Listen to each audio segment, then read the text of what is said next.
ॐ श्री गुरवे नमः। ॐ शान्तिः शान्तिः शान्तिः।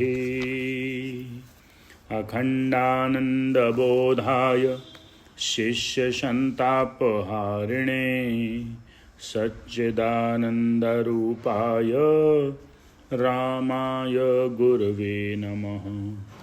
ॐ शान्तिः शान्तिः शान्तिः।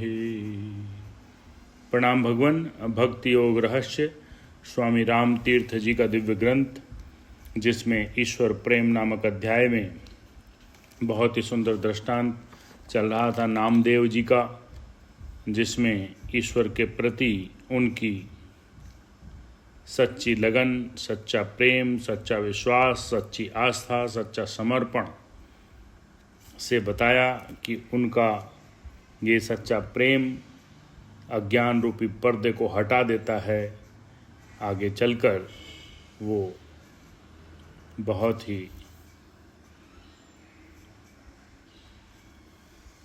अपने स्वरूप को जानकर अपने ही आत्म तत्व में आनंद करते हैं।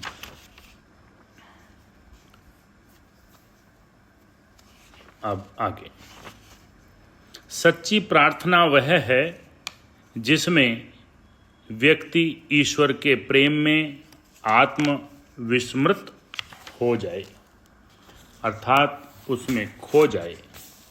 इससे उसका अपना असंतुलन समाप्त हो जाता है। वह अपने आप को स्थिर स्थिति में प्रतिष्ठापित कर लेता है। यदि पूरी लगन, निष्ठा और समर्पण से भगवान के नाम की एक माला भी जपी जाए तो उसका प्रभाव सैकड़ों माला जाप के बराबर होता है, जो केवल दिखावे के लिए जपी जाती है। ऐसा कहा जाता है कि तिब्बत में एक ऐसा चक्र है जिसको एक बार घुमाने से पूरी माला हो जाती है। यदि आप अपने अंतःस्थल से, सच्चे मन से, सच्चे हृदय से एक बार भी भगवान का नाम ले लें तो हजारों बार का नाम स्मरण के बराबर हो जाता है। कहने का तात्पर्य यह है, यदि आप भगवान के नाम का स्मरण करना चाहते हैं तो उसे पूरे मन से, पूरे हृदय से लें, तभी वह नाम सार्थक है। सियालकोट में राम का एक मुसलमान दोस्त था। उसने जिंदगी भर कभी भी नमाज अदा नहीं की थी। राम इस समय यहाँ उपस्थित सभी मुसलमान भाइयों से प्रार्थना करता है कि वे राम के मित्र के बारे में जो कहने वाला है उसे अन्यथा न लें, बुरा न माने। यह तो राम का उसके प्रति आदर भाव है कि राम उसके बारे में बता रहा है। एक माँ तो अपने बच्चे को प्रेम से ही मारती है, घूरती है, बाल खींचती है, दुश्मनी या क्रोध करती है, वह सब नहीं करती है। इसलिए राम का अनुरोध है कि इस सच्ची घटना के लिए राम को क्षमा कर दिया जाए। उन दिनों सियालकोट में अत्यधिक चोरियां हो रही थीं। लोग परेशान थे। इसलिए तत्कालीन ब्रिटिश सरकार ने अपने कुशल प्रशासक मिनिस्टर वारवर्टन का वहां स्थानांतरण कर दिया, जिससे चोरियों के सिलसिले को रोका जा सके। वारवर्टन साहब अपनी कठोरता और निर्दयता के लिए मशहूर थे। उन्होंने आते ही आदेश निकाला कि जो लोग संदिग्ध हैं और जिन पर शक शुबह किया जा सकता है, उनको हुक्म दिया जाए कि वे दिन में कम से कम 3 बार थाने में हाजिरी दें। इससे चोरियों में काफ़ी कमी आई।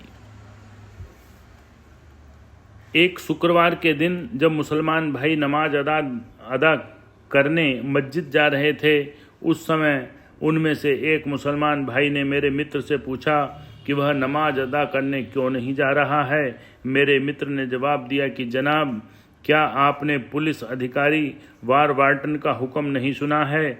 मैं कोई चोर तो हूँ नहीं कि खुदा के यहाँ अपनी हाजिरी लगाने जाऊँ, इसलिए यह मेरे लिए ज़रूरी नहीं कि मैं मस्जिद जाऊँ।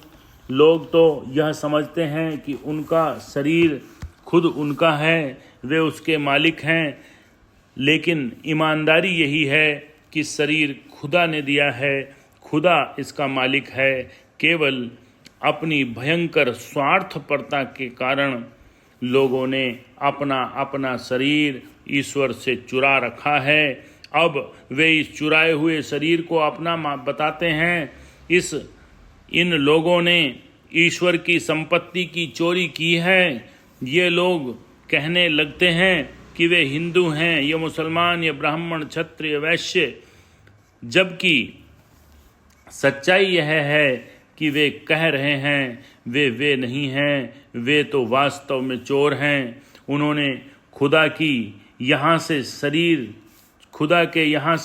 शरीर चोरी किया है और इसलिए खुदा को गुमराह करने के लिए अपनी हाजिरी मस्जिद जाकर लगाते हैं। मैं न तो चोर हूँ और न ऐसा शख्स जिस पर किसी प्रकार का शक शुबह किया जाए, तब फिर मैं क्यों नमाज के लिए खुदा को अपनी हाजिरी लगाने मस्जिद में जाऊं। ऐसे थे मेरे दोस्त शेख साहब, जो केवल एक बार खुदा की इबादत में झुके, दोबारा फिर कभी नहीं उठे। बस एक बार ही झुके, इबादत की, और अब रह ही क्या गया था। उन्होंने अपना शरीर ही खुदा को सपुर्द कर दिया। यही थी उनकी सच्ची नमाज। और मुसलमान का अर्थ होता है इस्लाम, ईमान, विश्वास, आस्था। नामदेव का हृदय विश्वास, आस्था, ईमान से इतना भरपूर था कि उस समय ईश्वर को साकार होकर प्रकट होने के लिए विवश होना पड़ा।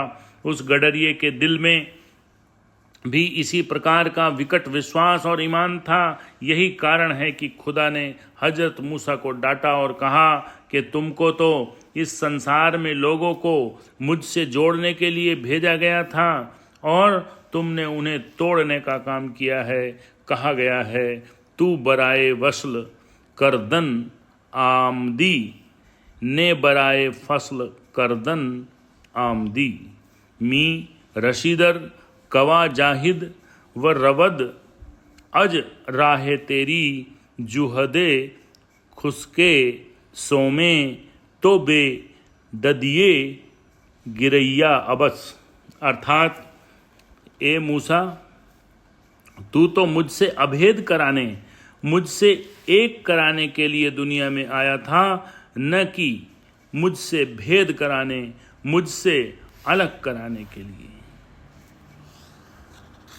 वाह, बहुत बढ़िया।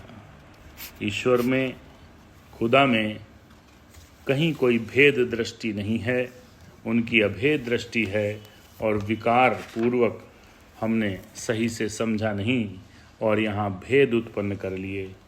यही स्वामी राम इस भेद को मिटाकर अभेद दृष्टि साधक को देना चाहते हैं। प्रणाम है भगवान राम को। स्वामी राम तीर्थ, जय हो। प्रणाम भगवान।